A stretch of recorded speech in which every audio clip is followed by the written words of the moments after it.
جس طرح اللہ تبارک و تعالی انسان کو برے حالات سے آزماتا ہے نا، اسی طرح اللہ تبارک و تعالی انسان کو اچھے حالات سے بھی آزماتا ہے۔ وَنَبْلُوكُمْ بِالشَّرِّ وَالْخَيْرِ فِتْنَةً، اللہ فرماتے ہیں ہم تمہیں اچھے اور برے حالات سے آزماتے ہیں۔ یہ جو بہت اچھے حالات ہوتے ہیں یہ بھی آزمائش ہوتے ہیں۔ جب بہت زیادہ دولت ہوتی ہے تو پھر بھی آزمائش ہوتی ہے، بہت زیادہ شہرت ہوتی ہے تو پھر بھی آزمائش ہوتی ہے، بہت زیادہ چاہنے والے ہوتے ہیں تو پھر بھی آزمائش ہوتی ہے۔ اچھے حالات سے بھی یہ بندہ آزمایا جاتا ہے اور برے حالات سے بھی۔ بلکہ میں آپ سے عرض کروں، غریبوں پر آزمائش کم ہوتی ہے، امیروں پر، مالداروں پر، مشہور لوگوں پر آزمائش۔ وَاعْلَمُوا أَنَّمَا أَمْوَالُكُمْ وَأَوْلَادُكُمْ فِتْنَةٌ، مال اور اولاد آزمائش ہے، فتنہ ہے، زیادہ آزمایا جاتا ہے بندہ۔ تو اللہ تعالیٰ انسان کو آزماتا ہے۔ اب کرنا کیا ہے؟ اب کرنا یہ ہے کہ آزمائش کے لیے ذہنی طور پر تیار رہنا ہے۔ یہ جو دنیا ہے یہ مومن کے لیے قید خانہ ہے۔ جو لوگ آپ کو بڑے سکھی بھی نظر آتے ہیں، نہ ہو بڑا پروٹوکول ہے، بڑے آ رہے ہیں بڑے جا رہے ہیں، ان کے بھی کبھی قریب ہو کے دیکھیں گے تو دکھ مل جائیں گے آپ۔ بلکہ میری ایک بات یاد رکھیے گا، جتنا بندہ بڑا ہوتا ہے اس کے دکھ بھی اتنے بڑے ہوتے ہیں۔ ایک ٹائم ایسا آتا ہے جب آپ کو صرف سننی ہے، آپ کسی کو سنا سکتے، سارے تو آپ سے مشورہ لے رہے ہیں تو آپ کس سے لیں؟ سارے آپ کو دکھ سنا رہے ہیں تب آپ نے کس کو سنانے ہیں؟ سارے تو اپنی باتیں آپ سے کر رہے ہیں تو آپ نے اپنی بات۔ تو جتنا بندہ بڑا ہوتا جاتا ہے اس کے دکھ بھی اتنے بڑے ہوتے جاتے ہیں۔ اس لیے حالات کا اتار چڑھاؤ تو انسان کے ساتھ رہے گا، کوئی امیر رہے گا، کوئی۔ مجھے بتائیے مزدوروں کی ضرورت ہے کہ نہیں دنیا میں؟ تو اگر سارے ٹھیکیدار ہو جائیں گے تو مزدوری کون کرے گا؟ لیڈر اگر سارے بن جائیں گے تو کارکن کون بنے گا؟ سارے امام بن جائیں گے تو مقتدی کون بنے گا؟ سارے استاد لگ گئے تو شاگرد۔ تو اللہ تعالیٰ نے یہ نظام بنایا بھائی، لیکن بس ایک بات ذہن میں رہے کہ کوئی بھی مالدار کسی غریب کو حقیر نہ سمجھے۔ اب مراتب کا اتار چڑھاؤ ہے، اس میں بھی پریشان نہیں ہونا چاہیے، یہ اللہ تعالیٰ نے بنایا ہے۔ اور اگر قرآن مجید کی جو آیت جو لفظ میں پڑھنے لگا ہوں، اگر یہ آپ سمجھ جائیں نا اور اس پر ایمان رکھیں پورے طور پر، تو پھر تو غریب آدمی کبھی پریشان ہو ہی نہ، پھر تو کہے جہاں میں ہوں بالکل ہوں۔ اللہ تعالیٰ نے قرآن مجید میں فرمایا وَلَوْ بَسَطَ اللَّهُ الرِّزْقَ لِعِبَادِهِ، فرمایا اگر اللہ تعالیٰ اپنے سارے بندوں کی روزی کشادہ کر دیتا، سب کا رزق اگر اللہ وسیع کر دیتا، لَبَغَوْا فِي الْأَرْضِ، تو زمین میں بغاوت ہو جاتی، یہ فساد برپا کرتے، بغاوت کر دیتے اگر سب کی روزی۔ کچھ لوگ کہتے ہیں جی میں غریب ہوں، تو میں کہتا ہوں زکوٰۃ تو نبی پاک نے بھی کبھی نہیں دی، حضور پر بھی فرض نہیں تھی، اتنا مال ہی کبھی جمع نہیں ہوا۔ اگر مال میرے بھائی بہت ہی زیادہ عظیم ہوتا تو سب سے زیادہ سیدہ فاطمہ کے گھر ہوتا، وہاں تو مہینہ مہینہ چولہا نہیں جلا۔ اگر دولت بڑی عظیم ہوتی تو سب سے زیادہ سیدہ عائشہ کے حجرے میں ہوتی۔ نبی پاک علیہ السلام ہر کام آہستہ آہستہ کرنے کا حکم دیتے اطمینان سے، لیکن صحابہ فرماتے ہیں حضور کے پیچھے نماز پڑھی تو نبی پاک جلدی سے عصر پڑھا کے گھر گئے، جلدی سے، اور تیزی سے حضور واپس آئے۔ تو ہم نے عرض کی یا رسول اللہ صلی اللہ تعالیٰ علیہ وسلم آج اتنی جلدی آپ گئے اور اتنی جلدی واپس آ گئے؟ تو محبوب فرمانے لگے نماز پڑھا رہا تھا تو مجھے خیال آیا کہ وہ گھر میں تو سونا کل بانٹ رہا تھا، آج میں تو ایک ڈلی سونے کی بچی ہوئی پڑی ہے، تو میں نے کہا زیادہ وقت نہ گزر جائے، وہ بھی میں جلدی سے جا کے دے آؤں، تو میں جلدی سے گیا ہوں۔ پیسے نہ ہونے پر پریشان ہو یار، نبی پاک نے تو انہیں قبول ہی نہیں کیا، پسند ہی نہیں فرمایا۔ دولت، عہدہ، شہرت، اس کے بارے میں پریشان ہو، اللہ کہتا ہے یہ سب کا وسیع ہوتا تو زمین میں فساد ہوتا۔ لہذا مقصد حیات کو سمجھو، صرف عہدے کا اوپر نیچے ہونا یہ کمزوری کی علامت نہیں ہے، اپنے آپ کو اس سے نکالو۔ اگر اللہ تبارک و تعالیٰ نے کہیں رکھا ہے انسان کو تو یہ اس کے لیے فائدہ مند چیز ہے۔ پھر ایک بات یہ ہوتی ہے، بہت سارے دوست آ کے پوچھتے ہیں جی میں جو کام بھی کرتا ہوں ناکام رہتا ہوں، جو کام بھی کرتا ہوں پیچھے رہ جاتا ہوں، جو جد و جہد بھی کرتا ہوں میرا کام آگے نہیں چلتا۔ حضرت عیسیٰ علیہ الصلوۃ والسلام نے نہ گھر بنایا نہ نکاح فرمایا، ایک پیالہ تھا ہاتھ میں، ایک دن انہوں نے دیکھا کہ ایک آدمی چلو سے پانی پی رہا تو پیالہ بھی صدقہ کر دیا۔ وہ ایک اینٹ کا تکیہ رکھتے تھے، ایک دن انہوں نے ایک شخص کو دیکھا کہ بازو بچھا کے اس نے تکیہ بنایا ہوا ہے تو وہ اینٹ بھی کسی کو دے دی، تیرے کام آ جائے گی۔ اس خلوص کے ساتھ انہوں نے دین کی تبلیغ کی، لیکن قوم نے کیا کیا؟ معاذ اللہ انہیں سزا دینے کے لیے، پھانسی لٹکانے کے لیے آ گئی، وہ تو اللہ نے کرم کیا آسمانوں پہ اٹھا لیا۔ اتنی سخت محنت کے باوجود بھی ان کی ظاہری حیات میں ساری قوم ان کی فرما بردار۔ پھر مجھے بتائیے حضرت عیسیٰ دنیا سے کامیاب تشریف لے گئے کہ نہیں؟ جناب عیسیٰ دنیا سے وہ کیوں کامیاب گئے کہ اللہ نے جو ڈیوٹی ان کے ذمہ لگائی تھی وہ ڈیوٹی انہوں نے پوری کی ہے۔ ہم اپنی ڈیوٹیاں پوری کریں، صبح دکان وقت پہ کھولیں، گاہک تو اللہ بھیجتا ہے، رزق تو اللہ دیتا ہے، ہم جا کے محنت پوری کریں۔ لیکن یہ جو نتیجہ اپنی مرضی کا مانگتے ہیں نا، میں نے جیتنا ہی جیتنا ہے، جیتنا تو شرط ہی نہیں، کھیلنا شرط ہے، جیتنا تو شرط ہی نہیں۔ مجھے بتائیے نا، حضور علیہ السلام موجود ہیں، ظاہری طور پر سارے جلوے، پر احد کے اندر بظاہر مسلمانوں کو ناکامی ہو گئی تھی، ظاہری طور پر کفار جیت گئے تھے، تو کیا حوصلے ٹوٹ گئے؟ اس کے بعد کیا کہا مسلمانوں نے؟ اب ہم نہیں نکلیں گے میدانوں میں۔ بظاہر حدیبیہ کے موقع پر کفار سخت شرطیں منوانے میں کامیاب ہو گئے تھے، تو کیا پھر مسلمان دل چھوٹا کر جاتے؟ او ملت کے جوانوں، ہر بات میں کمزور پڑ جاتے ہو۔ او جی مجھے بڑی دیر ہو گئی، میرا کوئی اتنی کچی باتیں کرتے ہیں، بعض اوقات کے دل کرتا ہے یار تو کیا بات کرتا ہے، اٹھ باندھ کمر کیوں ڈرتا ہے؟ پھر دیکھ خدا کیا کرتا ہے۔ قرآن مجید کا کبھی آپ انداز دیکھیں نا سمجھانے، وَلَا تَهِنُوا وَلَا تَحْزَنُوا وَأَنْتُمُ الْأَعْلَوْنَ إِن كُنتُم مُؤْمِنِينَ۔ فرمایا کمزور نہ پڑنا، غم نہ کھانا، بس پکے مومن رہنا، فتح اللہ تمہیں ہی عطا کرے گا، غلبہ اللہ تمہیں ہی عطا کرے گا۔ لہذا یہ ساری چیزیں اللہ پہ چھوڑ دیں، جتن جتن تہار کوئی کھیڑے، تو ہارن کھیڑ فقیرہ، جتن دا مول کوڈی پیندئی، ہارن دا مول ہیرا۔ دنیا میں کچھ لوگ اس طرح بھی میدان میں نکلتے ہیں جو ہارنے کے لیے نکلتے ہیں۔ چھوٹا بچہ کہتا ہے اپنے ابا جی سے پنجہ لڑائیں، سچ بتاؤ ابا جب چھوٹے بیٹے سے پنجہ لڑاتا ہے تو جیتنے کے لیے لڑاتا ہے؟ بیٹے نے بازو پکڑا ہے، پنجہ ملایا، باپ گر گیا اور ساتھ پتہ کہتا او ہو کنی طاقت ہے۔ اور نہیں طاقت جناب، آپ خوش ہو رہے ہیں کس بات پہ؟ کہ بیٹا جیت جائے تو مزہ بڑا آتا ہے، یہ کامیاب ہو جائے تو مزہ۔ لیکن آپ سمجھیں اس بات کو جو میں سمجھانا چاہ رہا ہوں، یہ کامیاب کب ہوا ہے؟ ابا جی کو ہرا کے۔ اس وقت یہ جو جیتا ہے اور باپ خوش ہو رہا ہے اپنے آپ کو ہرا کے، اور بیٹے کو کتنا خوش ہے، کہتا ہو بلے بلے کنی طاقت۔ بیٹا دوڑ کے آیا ہے، گلے لگا، باپ گر گیا، اوہو مجھے گرا دیا، دیکھو کتنی طاقت ہے۔ یہ کیوں کہہ رہا ہے؟ حوصلہ افزائی کر رہا ہے۔ یہ گر گیا ہے اور گر کے راضی ہے، یہ ہار گیا ہے اور ہار کے، تاکہ میرا بیٹا جیت جائے۔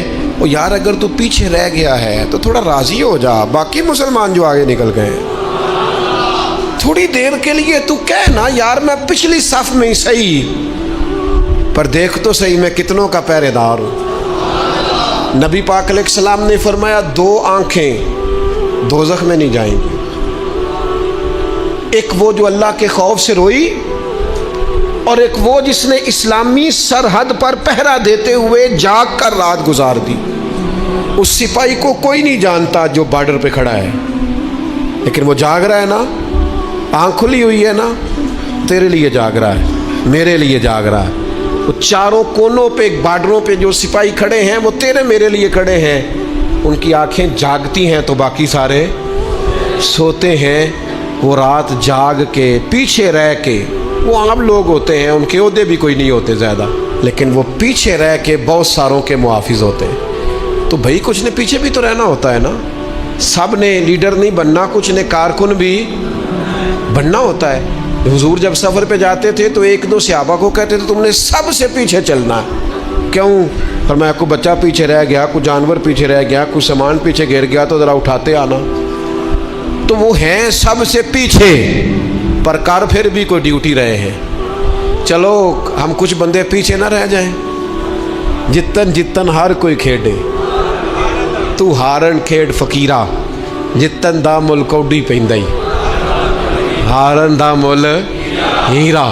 تو میرے بھائی یہ مراتب میں اگر کمی بیشی ہو جائے تو اس پہ کمزور ایک خاص چیز آپ سے عرض کرنے لگا ہوں، اور یہ شاید پہلی دفعہ میں ایسا کروں گا۔ میرا دل کرتا ہے آج میری گزارش ہوگی، میں آپ سے طلب کروں گا مہربانی کریں آج نہ اپنی زندگی کی پچھلی ساری کوتاہیاں یاد کریں، سستیاں یاد کریں، کہاں کہاں ہم نے جان بوجھ کر اپنی جان پہ ظلم کیا ہے، پیچھے رہ گئے، اس کو یاد کرنا ہے آج۔ یہ میں نے بھی آج یاد کرنا ہے، آپ نے۔ اور پھر ایک اور چیز آپ سے مانگنی ہے، یہ آپ نے ضرور کرنا ہے۔ آج آپ نے پچھلی کوتاہیاں یاد کرنی ہیں، اور آج اللہ سے اور اپنے آپ سے ایک وعدہ کرنا ہے کہ مالک ایک زندگی میں ڈیوٹی ہم ضرور کریں گے، وہ چاہے ہم یہ ذہن بنا لیں کہ ہم نے اپنے دوستوں کو نمازی بنانا ہے، یا یہ ذہن بنا لیں او پنڈ دے چ نا بی بی نو طلاق ہو گئی یا خامد فوت ہو گیا تو اس کے والد نے کہا کہ تیرا نہ پھر نکاح کرنا ہے، شادی کرنی ہے۔ میں کہ نہیں ابا جی ان نہیں۔ اب پتر پھر عمر کی میں گزرے گی؟ اس آخیا میں نہ ارادہ کر لیا، میں ان ساری زندگی قرآن پاک پڑھانا ہے بچیاں۔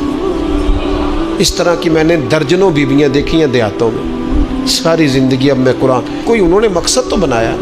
نبی کریم علیہ السلام نے فرمایا قیامت کے دن اللہ تعالیٰ لوگوں سے فرمائے گا، سب سے پہلا سوال لوگوں سے، مختلف احادیث میں مختلف سوال ہیں جو سب سے پہلے ہو۔ اس حدیث میں فرمایا اللہ قیامت کے دن سب سے پہلا سوال بندوں سے یہ پوچھے گا مجھ سے ملنے کو جی چاہتا تھا؟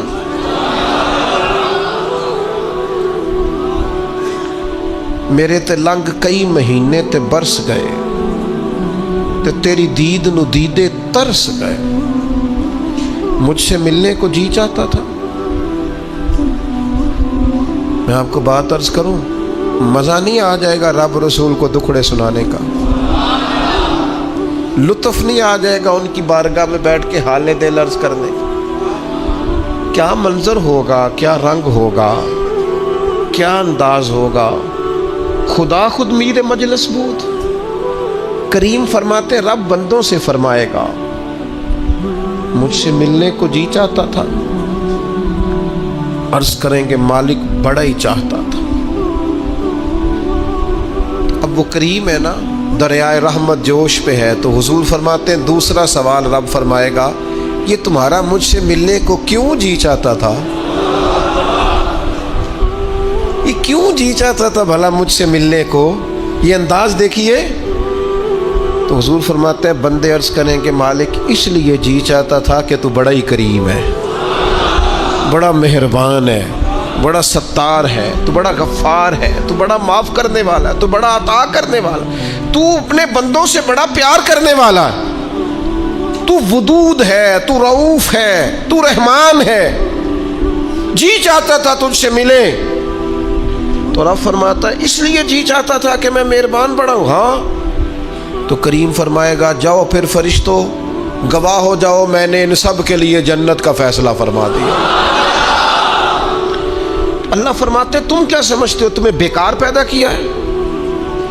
انسان کو اللہ نے بیکار نہیں بنایا۔ پہلی بات تو یہ سمجھ میں آ گئی کہ آیا کہاں سے ہے، بنایا کس نے ہے، بھیجا کس نے ہے، اور پھر بھیجنے والا کہتا ہے میں نے بیکار، ایک ذرہ بھی اللہ نے بیکار نہیں بنایا۔ ادھر دیکھو میری طرف دوستو،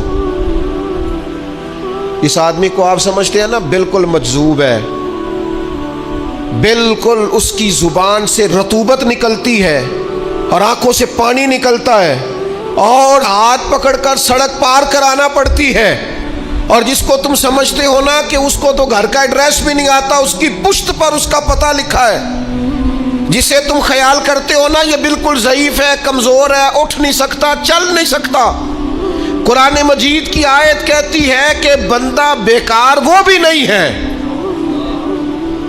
تو وہ تو بالکل کسی کام نہیں، وہ تو گھر والے بھی لوگ اس کا مذاق اڑاتے ہیں، کوئی اہمیت نہیں، کوئی پوچھتا نہیں۔ تو یہ کیا ہے؟ پڑھو نا مشکات شریف۔ اللہ کے پیارے حبیب علیہ السلام نے فرمایا یہ جو تمہیں رزق دیا جاتا ہے نا، اور یہ جو تم پر بارشیں برسائی جاتی ہیں، یہ تمہارے ضعیف لوگوں کی برکت سے دیا جاتا ہے۔ میں کسی شخص سے بیزار نہیں ہو سکتا، کیونکہ ایک ذرہ بھی تو بیکار نہیں ہو سکتا، ایک ذرہ بھی تو بیکار نہیں۔ مجھے ایک دوست کی بات نہیں بھولتی، ان کے بیٹے نے آ کے کہا مجھ سے، کہنے لگی ابا جی نو آکھو بڑا دے لیا رشتے داراں نو تے بڑا ونڈ لیا، وہ کہڑا کو نہ نیکی کردے نے، سوا سائڈ تے ہو کے غیبتاں کردے نے، آنکھوں نے ان بس کرن۔ اور وہ تھوڑے تھوڑے نالاں بھی تھے، چند باتیں اس نے اس طرح کی بتائیں جو واقعہ شکایت والی تھی۔ تو میں نے ان بزرگوں سے کہا، میں کہ پاجی منڈا بھی پریشان ہے، گھر دے بھی تو چھڈو، سادہ بندہ ان پڑھ آدمی محنت مزدوری، اتنی پتے کی بات کی؟ کہنے لگا حضرت صاحب پتہ نہیں اللہ کدے صدقے پہ دیندا ہے۔ تو مجھے یہ حدیث یاد آئی مشکات شریف کی، حضور فرمانے لگے اللہ تمہارے کمزوروں کی برکت سے تمہیں عطا کرتا ہے۔ کس کی وجہ سے اللہ تمہیں دیتا ہے؟ ضعیفوں کی وجہ سے۔ ایک تو کسی چیز کو بھی اللہ تعالیٰ نے بیکار پیدا پھر کس لیے پیدا کیا؟ مقصد حیات کیا ہے اس کو آپ نے سمجھنا ہے۔ فرمایا الذی خلق الموت والحیات لیبلوکم ایکم احسن عملا، ہم نے موت اور حیات اس لیے پیدا کی ہے تاکہ پتہ چلے تم میں بہترین عمل کون کرتا ہے، بہترین عمل کون بندہ کرتا ہے۔ اس مقصد کے لیے موت اور حیات کو پیدا کیا۔ ہم تو کام کرنے آئے بھائی، دنیا میں کام کرنے آئے۔ یہ جو لوگ ویلے بیٹھے ہیں نا، صبح سے شام تک موبائلیں چلا رہے ہیں، آرام کر رہے ہیں، کھانے کھا رہے ہیں، آ رہے ہیں، جا رہے ہیں، یہ لوگ اس مقصد حیات سے غافل ہیں جس مقصد کے لیے بھیجے گئے۔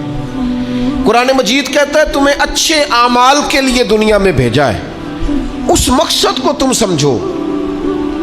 کوئی خیر کا کام زندگی میں کرو، کوئی خیر کا کام۔ یہ جو مسجد کا خادم ہوتا ہے نا، اس کے پاس مسجد کی چابیاں ہوتی ہیں، اور مسجد کے خدام اکثر پڑھے لکھے نہیں ہوتے، کم پڑھے لکھے ہوتے ہیں، لہذا یہ ڈیوٹی کرتے ہیں، مسجد میں صفائی کرتے ہیں، جھاڑو دیتے ہیں، ڈیوٹیاں کرتے ہیں۔